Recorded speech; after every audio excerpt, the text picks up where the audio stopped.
Սիրելի ուջանցիներ, բարև ձեզ։ Բարև ձեզ։ Երեխեք։ Այսօր դպրոց չունեք դուք։ Չէ, վաղը չեմ։ Իրեք շապ։ Բայր շապ։ Երկու շապ։ Իրանք կիսված են, մենք կիսված ենք։ Այդ ինչ աշանք մար յար։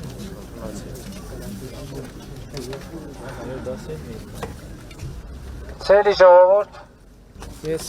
առաջարկում եմ, խնդրում եմ, որ մենք մեր այսօրվա զրույցը սկսենք Ուջանի 44-օրյա պատերազմի ընթացքում նահատակված երկու մեր եղբայրների հիշատակը հարգելով լեյտենանտ Դավիթ Հակոբյանը, զինվորական բժիշկ, եւ շարքային Արմեն Բեգանյանը, ժամկետային զինծառայող, մեկ րոպե լռությամբ հարգենք նրանց։ Հիշատակ։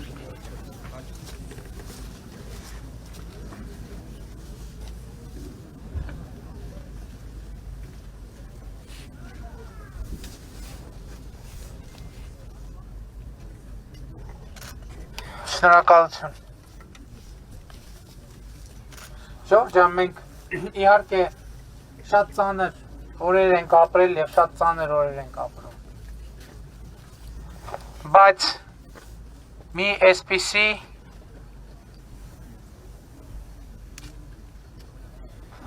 ասացվածք կա։ Անգլերեն է այդ ասացվածքը, հայերեն չեմ լսել։ Այդ ասացվածքի իմաստը հետևյալն է, որ աղետը երկու տարբերակով կարելի է թարգմանել։ Աղետը չպետք է վատնվի, աղետը չպետք է մսխվի։ Սա նրա մասին է, որ մենք մեզ այդ տեղի ունեցածից պետք է կարողանանք նաև որոշակի հետևություններ անել։ Եվ մենք մեզ այդ տեղի ունեցածից պետք է կարողանանք ամենակարևորը դուրս բերել մի բան, որը այս մեր փոքրիկներին կօգնի, որ նրանք խուսափեն աղետներից։ Ես ճիշտն ասած երկու հանգրվան եմ ունեցել միջև այստեղ հասնելը ներքին բազմաբերդում եւ նոր Եդեսայում եւ այնտեղ ելույթներ եմ ունեցել։ Հիմա ուզում եմ այնպես ձևակերպել, որ ասածս այնտեղ ասածս չկրկնվի, որովհետև ենթադրում եմ կհրապարակվի ում հետաքրքիր է այնտեղի ասածները կհետևի, բայց ամենակարևոր արձանագրումը, որ ես ուզում եմ այսօր անել, հետևյալն է։ Նախ պետք է արձանագրենք, թե ինչու մեր նահատակները ընկան, ինչի համար, հանուն ինչի։ Այդ արձանագրումը հետևյալն է, որ Արցախը այսօր թեկուզ վիրավոր, բայց այնուամենայնիվ կանգուն է։ Եվ այսօր Արցախում բնականոն կյանքը վերականգնվում է եւ պետք է արձանագրել, որ դա մեր նահատակների, մեր բանակի շնորհիվ։ Հաջորդ հարցը, որին ես ուզում եմ պատասխանել։ Այնուամենայնիվ այսօր արդեն 4 ամիս, մենք 5 ամիս, ըստ էության կա շատ մեծ քաղաքական հակադրություն։ Բայց ես ուզում եմ արձանագրել, որ այն իրավիճակը, որ մենք ունենք, աննախադեպ է, եւ եթե դա կարելի է հաջողություն համարել, դա շատ կարևոր հաջողություն չէ, ձեռքբերում է, որ այս հակադրության մեջ այնուամենայնիվ այս լարված իրավիճակում մեզ հաջողվել է խուսափել ներհայաստանյան քաղաքացիական բախումներից։ Ես սա շատ կարևոր արձանագրում եմ անում, որովհետև շատ դժվար է գտնել երկրներ, որոնք այսպիսի կատակլիզմների մեջով անցել են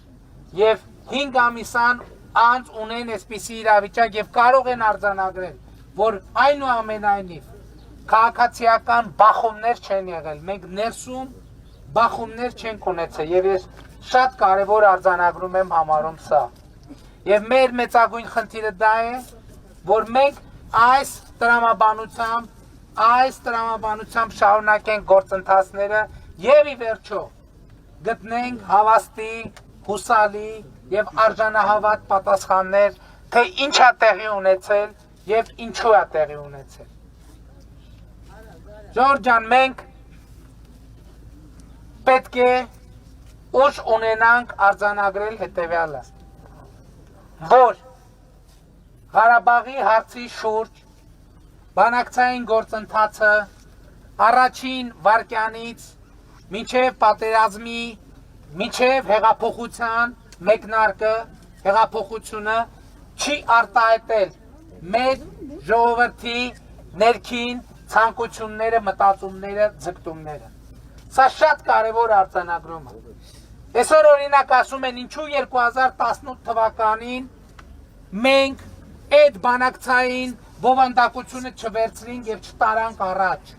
կամ ինչու չգնացինք ստորագրեցինք այդ թղթերը։ Մի պարզ պատճառով 2018 թվականին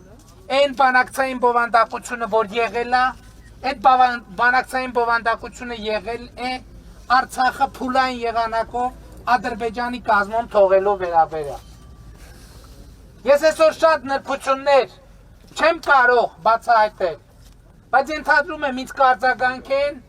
որի արդյունքում ես ստիպված կլինեմ կոնկրետ կետեր, կոնկրետ նախադասություններ, կոնկրետ ձևակերպումներ, կոնկրետ հանգամանքներ բացահայտել։ Եվ այս է եղել ամբողջ պատճառը։ Եվ մենք ուզում եմ ասել հետևյալը, որ կանգնել ենք եւ մեր ժողովրդի ձգտումները պաշտպանել ենք մինչև ամենավերջին վայրկյանը։ Եվ մենք պատերազմը դադարեցրել ենք այն ժամանակ, երբ որ շարունակել այլևս իմաստ չունի։ Մենք այլևս հեռանկար չտեսանք։ Եվ խնդիր էր դրված մեր 25-30 հազար զինվորների կյանքը բառից բուն իմաստով փրկել, մեր զինվորներին շրջափակման վտանգից ազատել։ Գիտեք, 5 ամիս շատ մարդիկ, հարգելի մարդիկ եւ ամենատարբեր շրջանակներ ինձ կոնկրետ մեղադրում են դավաճանության մեջ։ Շատ կարևոր է մի հարց տալ, իսկ ինչու՞մ է արտահայտվել դավաճանությունը, ո՞րն է դավաճանությունը։ Մեզ միևնույն ժամանակ մեղադրում են հողերը եւ հանձնելու, եւ չհանձնելու մեջ։ Մենք կանգնել ենք այնքան ժամանակ, մինչև հնարավոր էր կանգնել։ Եվ մենք որոշում ենք կայացրել այն ժամանակ, երբ որ որոշումը պետք էր կայացնել, հակառակը կլիներ ավելի մեծ աղետ։ Սա է ճշմարտությունը։ Փաստ մեզ ասում են, այս դավաճանական իշխանությունը պետք է հեռանա։ Հարց, իսկ ինչ արվելու է պատմության մեջ այդ հեռացումից հետո։ Այդ փաստաթուղթը, որը մենք ստորագրել ենք, այո, շատ ծանր, շատ դաժան։ Ինչ ճղելու եք, հրաժարվելու եք, ասում են չէ։ Որովհետև դա կլինի աղետ, եթե մենք դա բան կանենք։ Գցենք մի կողմ։ Բայց հետևաբար դրա չստորագրելն էլ կլիներ աղետ, ավելի մեծ աղետ։ Ես համաձայն եմ, քննենք, քննարկենք բոլոր դետալները։ Էլի եմ ասում, սկսած բանակցային գործընթացից, վերջացրած պատերազմի բոլոր դրվագներով։ Այո, մեզ մեղադրում են նրանում, որ մենք 2018 թվականից չենք հասցրել լուծել բազմաթիվ հարցեր զինված ուժերում եւ բանակում։ Ճիշտ են անում, այո, մենք չենք հասցրել լուծել հարցեր, որոնք չէին լուծվել 20 տարի, 25 տարի։ Բայց լավ, ժողովուրդ ջան, 2018 թվականի դրությամբ մեր բանակում պետք է վարտիքի եւ անդրավարտիքի խնդիր լիներ, ուտելիքի խնդիր լիներ,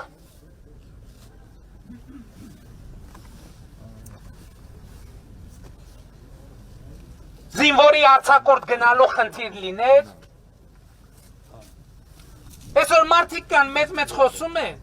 Երբ որ ես ասել եմ հրավիրել եմ, ասել եմ մենք զինվորին սննդով, հագուստով ապահովելու հնարավորություն ունենք, ինձ ասել եմ ոչ մի խնդիր չկա, ասել եմ ծնողների վրա բանակում ծառայելը նեղություն չլինի։ Այդ մարդիկ այսօր նրանց ռեակցիան գիտեք որն է եղել։ Խուզարկել են զինվորների բաները, կացարանները, տնից ինչ կա չկա ուղարկած հավաքել են, արգրավել են։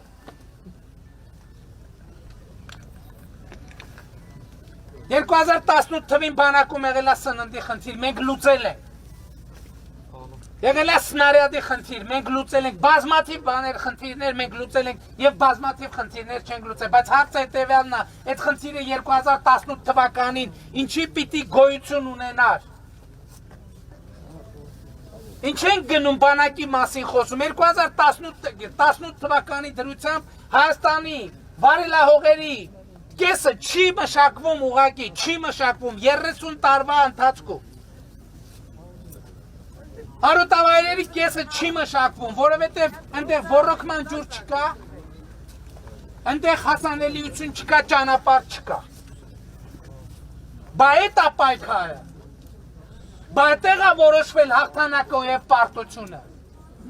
Որովհետև երբ որ մեր վարելահողերի կեսը չի օգտագործվում, բա այդտեղ պետք է օգտագործվել։ Ինչ եղբայր։ Դղյակներ, այո։ Եվ հիմա գիտեք ինչ, ես սկզբունքորեն գիտեք ինչ։ Ժողովուրդը ամեն ինչ գիտի, ամեն ինչ տեսում է, բայց որ մենք մեղավոր ենք, ժողովուրդ ջան։ Մենք մեղավոր ենք, մեզ շատ բաների մեջ կարելի է մեղադրել, շատ բաների մեջ։ Մի բան կա, որի մեջ մեզ հնարավոր չի մեղադրել, այդ դավաճանությունն է։ Որտև մենք շատ տեղերում գուցե փափուկ ենք եղել, ես ներքին բազմաբերդում ասեցի, փափուկ ենք եղել ինչի, որովհետև ձեր առաջ ենք խոստացել ախր։ Հեղափոխության ժամանակ մենք ձեր առաջ կանգնեցինք, ասենք պետական համակարգում ջարդ չի լինելու, վենդետա չի լինելու, այս չի լինելու, այն չի լինելու։ Դե բայց մենք խոստացել ենք ախր խոստացել ենք, մենք այդտեղ քաղաքականապես այո ճիշտ եք ասում, քաղաքականապես սխալ ենք արել, բայց բարոյապես կաշկանդված ենք եղել, բարոյապես ճիշտ ենք արել, քաղաքականապես սխալ ենք արել։ Եվ գիտեք ինչ, այդ բարոյապես ճիշտը լինելն է, որ մեզ այսօր իրավունք է տալիս, որ ես այսօր ձեզ հետ կանգնեմ, ձեր աչքերի մեջ ուղիղ նայեմ։ Բայց դուք էլ եք ճիշտ ասում, այո, մենք սխալ ենք արել, մենք քաղաքական սխալ ենք արել եւ բարոյական, բայց բարոյական մեզ ճիշտ ենք պահել։ Այսօր այդ է պատճառը, ինչ խորհուրդ են տալիս արդեն հրապարակային, ասում են, թող փախչի Հայաստանի Հանրապետությունում, ուրիշ երկրում ապաստան ստանա։ Ես ուրիշ երկրում ապաստան ստանալու անհրաժեշտություն չունեմ, որովհետեւ կներեք, որովհետեւ եթե մեր ժողովուրդը որոշի, որ ինձ պետք է գնդակահարի, ես էլի նախորդ գյուղերում էլ եմ ասել, ես խոնար համեստ այդ գնդակահարության պատի տակ կկանգնեմ։ Որտեւ եթե դուք որոշեք, որ տենց պիտի լինի, ուրեմն տենց էլ կլինի։ Եթե դուք որոշեք, որ մեր սխալները ներում եք, ուրեմն տենց էլ կլինի։ Եթե մեզ որոշեք, որ մեզ սխալները ուղղելու հնարավորություն տալիս եք, մենք կշարունակենք այս դժոխքի միջով անցնել, ինչ եմ ասում դժոխք, որովհետև ընդունված է համարել, որ իշխանությունը վայելք է։ Ես ուզում եմ ասել, որ այս մեր թիմի համար իշխանությունը վայելք չի եղել, իշխանությունը տառապանք է եղել վերջին 3 տարիներին, որովհետև մեր ընտանիքները մենք բացի տառապանքից, բացի հայհոյանքից, բացի անարդար մեղադրանքներից, բացի վիրավորանքից, ուրիշ բան չենք տեսել։ Եվ դրա համար մենք վաստակել ենք թույլ իշխանության ինչ-որ առումով համարում։ Բայց մենք չենք ուզեցել ժողովուրդ, մենք ուզեցել ենք, որ անկախ դատարան լինի, մենք չենք ուզեցել, մենք անկեղծ ենք եղել, չենք ուզեցել, որ խամաճիկային դատարան լինի, մենք չենք ուզեցել, որ դատարաններին և դատավորներին վերահսկենք, Բայց հիմա ինչ է պարզվում, նույնիսկ դատավորներ կան, որոնք իրանք չեն վերահսկում։ Եվ այս սխալը պետք է ուղղվի։ Ես գիտեմ, մենք չուղղենք, դուք կուղղեք այդ սխալը, ու ճիշտ կանեք, որ կուղղեք այդ սխալը։ Ես այն ասելիքը, որ ասել եմ մյուս գյուղերում, դա ընդհանրական ասելիք է, բայց կա մի բան, որ ես ուզում եմ ամեն տեղ ասել։ Այդ ամեն տեղ ասելիքը հետևյալն է, ես ուզում եմ ներողություն խնդրել ձեզնից մեր բոլոր սխալների համար։ Բայց դրանք սխալներ են, դրա համար ես կարողանում եմ ներողություն խնդրել։ Եթե դա լիներ դավաճանություն, ես կփախնեի, որովհետև դավաճանի պահվածք իրոք փախուստն է։ Բայց մեր արածի մեջ կա շատ բան, բայց մեր արածի մեջ դավաճանություն չկա։ Թող մեզ դավաճանության մեջ մեղադրնողները առանց աղմուկի հանգիստ ձևակերպեն, թե ինչու՞մ է մեր դավաճանությունը։ Թող ձևակերպեն եւ ժողովրդին համոզեն։ 4 ամիսա, 5 ամիսա ոչ մի արգելք չունեն։ Ի վերջո չեն կարողանում մարդկանց համոզել, որ մեր արածի մեջ կա դավաճանություն։ Բայց ապագայի մասին ավելի կարևոր է ապագայի մասին խոսել։ Ինչ պետք է մենք անենք, ինչպես։ Ես էլի ուզում եմ ասել, որ մենք այս տարածաշրջանում պետք է կարողանանք ապրել, ուրիշ տարբերակ չկա։ Էլի մենք մի բանաձևի մեջ ենք, երբ որ մեզ են համարում թշնամի, մենք ենք համարում թշնամի, մեզ են համարում թշնամի, մենք ենք համարում թշնամի։ Ինչքան մեզ են համարում թշնամի, այնքան մենք ավելի շատ ենք համարում թշնամի, ինչքան մենք ավելի շատ ենք համարում թշնամի, այնքան մեզ ավելի շատ են համարում թշնամի։ Ու այս թափանիվը արդեն շատ երբ նույնիսկ դժվար է հիշել, թե սա երբանից է պտտվում։ Բայց այս թափանիվի հետ պետք է մի բան անել։ Մենք ես ինչ եմ մտածում, որն է այս իրավիճակից դուրս գալու ելքը։ Առաջինը մենք խնդիր պետք է ձևակերպենք, մենք Հայաստանը պետք է նորովի կառուցենք։ Այն Հայաստանը, որը կառուցվել է, պետք է արձանագրենք, որ իրոք, այո, եւ դա մենք պաշտոնապես ընդունում ենք, որ այդ ձեր սերունդը, այն սերունդը, որը խորհրդային միության ժամանակ ապրել է, ձեր սերունդը կառուցել է, բայց ցավոք վերջին 30 տարվա մեջ մենք այդ կառուցածին շատ բան չենք կարողացել ավելացնել։ Ցավոք։ Եթե ավելացվել են, այ ձեր ասած դղյակներն են ավելացել։ Եթե ավելացել են շվեյցարական բանկերում միլիոններն են ավելացել։ Եթե ավելացել են, կոռուպցիան է ավելացել։ Բայց մենք են Հայաստանը, այս Հայաստանը մենք պետք է նորովի կառուցենք։ Եվ ես էլի եմ ասում, մենք պետք է ձևակերպենք մեր երազանքը, մենք պետք է վերախմբագրենք մեր երազանքը։ Մեր երազանքները պետք է լինեն ոչ թե երկնքում անհասանելի։ Մեր երազանքները պետք է լինեն մեր աչքի առաջ, մեր երազանքները պետք է լինեն մեր ոտքերի տակ։ Մեր երազանքը պետք է լինի մեր հայրենիքի ամեն քառակուսի մետրը, որը մենք աշխատանքով պետք է շենացնենք։ Անվտանգությունը պետք է ապահովենք։ Առաջին, գիտեք, անվտանգության ապահովման առումով ես շատ կարևոր եմ համարում կոմունիկացիաների բացումը։ Եթե որևէ մեկը ձեզ կասի, որ այդ կոմունիկացիաների բացման թեման ձեռնտու է միայն Ադրբեջանին, խնդրում եմ չհավատալ։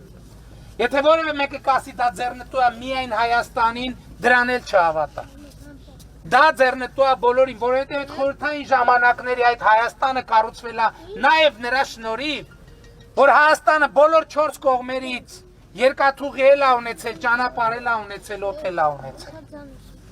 Եվ երբ որ ասում են, որ այս աղետը չպետք է վատնմի, մսխվի, մենք պետք է նորովի կառուցենք Հայաստանը։ Բայց դա չենք կարող մենք այնպես անել, այնպիսի լուծումներով, որ ձեռնտու լինի միայն մեզ։ Մենք պետք է ունենանք այնպիսի լուծումներ, որ ձեռնտու լինի նաև միջավայրի։ Բայց որը մեր շահերին չհակադրվի։ Եվ մենք պետք է գնանք այս ճանապարհով։ Այո, մենք պետք է ունենանք երկաթուղի, որը մեզ կապի Ռուսաստանի Դաշնության հետ, Իրանի Իսլամական Հանրապետության հետ, որը մեզ կկապի Սև ծովից Պարսից ծոցի հետ։ Եվ մենք պետք է աշխատենք, եւ մենք պետք է աշխատելով մեր երազանքը ձևակերպենք, այ իրանք են մեր երազանքը, արի։ Իրանք են, եկեք հələ բոլորդ էլ եկեք։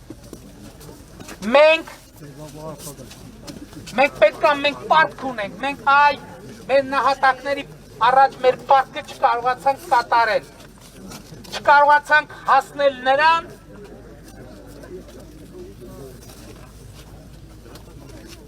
որ իրանց երջանկությունը ապահովել, մեր երազանքը եւ գործայի իրանց երջանկությունը պետք է լինի։ Եվ մենք պետք է առաջին հերթին մտածենք իրանց մասին, եւ մենք պետք է այս երկիրը կառուցենք նորովի, շենացնենք քառակուսի մետր առ քառակուսի մետր, որպես այս երեխեքի տաղանդը ծաղկի։ Եվ դրա համար մենք պետք է մեր տեղը, դերը,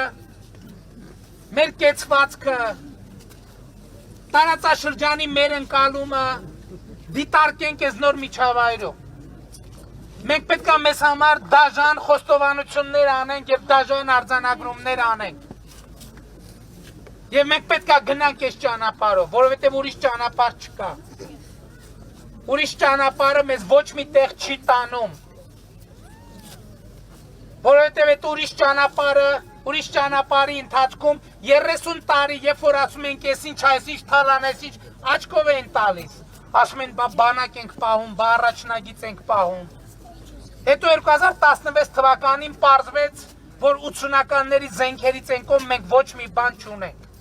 Հետո պարզվեց, որ այդ աչքով տված գումարները Եվրոպաներում հյուրանոցներ են, առանձնատներ են, դղյակներ են, կվարտիրաներ են։ Հետ կբերենք։ Ու իրանք, այդ մարդիկ ինձ խորհուրդ են տալիս փախնել։ Այդ դուք եք պա, ես Եվրոպայում տուն չունեմ ու դղյակ չունեմ, որ կամ Ամերիկայում։ Այդ դուք եք, որ ամեն օր մտածել եք ձեր փախնելու մասին եւ մտածել եք որտեղ եք փախնելու, որտեղ եք պատասպարվելու։ Ես փախնելու տեղ չունեմ։ Իմ գնալու եւ փախնելու տեղը այս է, Ուջանի գյուղա մեջն է։ Ուջանի գյուղա մեջն է։ Եվ Ուջանի ժողովուրդը կարա որոշի թե ինչ անում։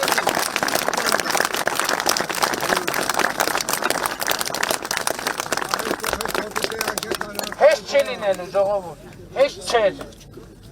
Եվ հեշտ չի լինելու։ Բայց ես ուզում եմ, որ մենք որոշենք, որ մենք մեր երազանքը իրականացնելու ենք։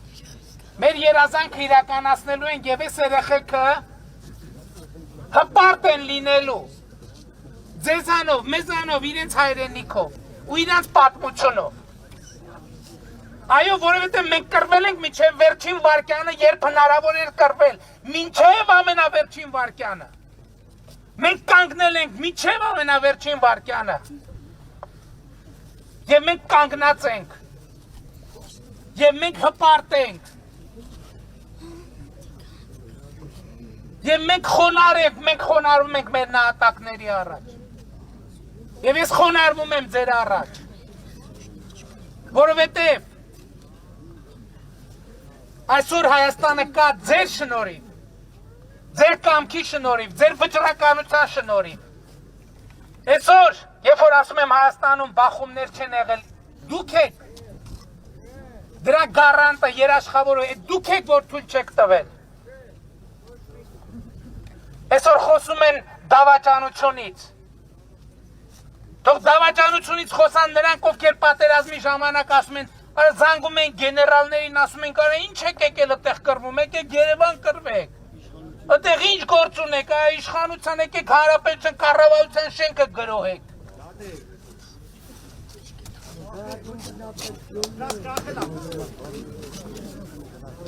Ոչ մեկի կախել պետք չի, բոլորին, գիտեք ինչ էտելամ, գիտեմ, որ դուք դրա համար մեզ շատ եք մեղադրում։ Մեր ամենամեծ պրոբլեմն եղել է այն, որ մենք ուզեցել ենք ամեն ինչ լինի օրենքով։ Դեմոկրատիա։ Եվ դա ընկալվել է որպես փուլություն։ Մենք ուզեցել ենք, որ ամեն ինչ լինի արդար եւ ազնիվ։ Եվ դա անցալվել է որպես միամտություն։ Եվ երևի կա միամտություն։ Եվ երևի մենք պատասխան ունենք այդ միամտության համար տալու, բայց ձեր առաջ ժողովուրդ։ Ձեր առաջ եք պատասխանատու։ Եվ այսօր մենք դեկտեմբերից ասում ենք, որ եկեք անենք արտահերթ ընտրություններ։ Ասում են չէ, չպետք է անենք արտահերթ ընտրություններ, որտեղ իրանք չեն ուզում, որ ժողովուրդը որոշի։ Բայց մենք ասել ենք մի բան, մենք ժողովրդից ստացած իշխանությունը կարանք հանձնենք միայն ժողովրդին, որևէ միջոցով։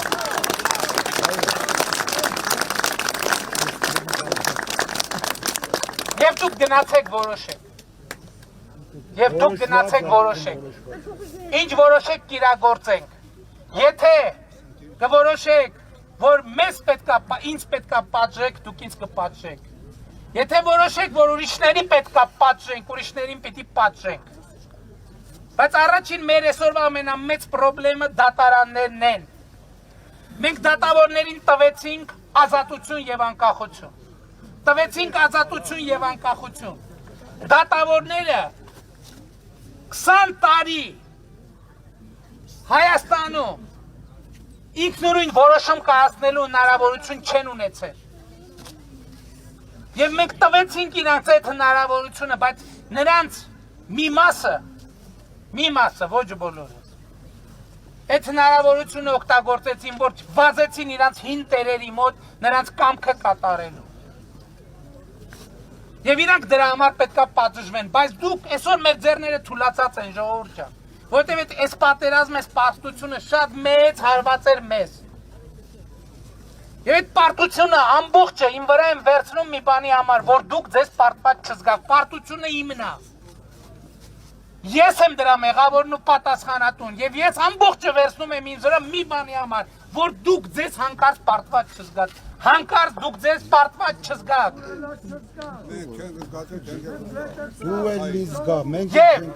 Եթե ես անելիք ունեմ այդտեղ, ես իմ անելիքը կանեմ, միջև վերջ եւ ամնացորդ, միջև վերջին վարկյանը կկանգնեմ հանուն ձեր հաղթանակի։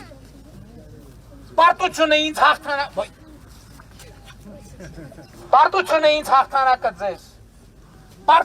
ինձ հաղթանակը ձեզ։ Եվ ես համոզված եմ, որ դուք ամեն անգամ ձեր հաղթանակին տեր կկանգնեք եւ ամեն անգամ կհաղթեք, որովհետեւ դուք հզոր ժողովուրդ եք եւ ժողովրդի դեմ Հայաստանում խաղ չի եղել ու չկա։ Սիրում եմ բոլորին, հպարտանում եմ բոլորով, ու խոնարհվում եմ բոլորի տանը։ Լավ եղեք ժողովուրդ ջան, շնորհակալ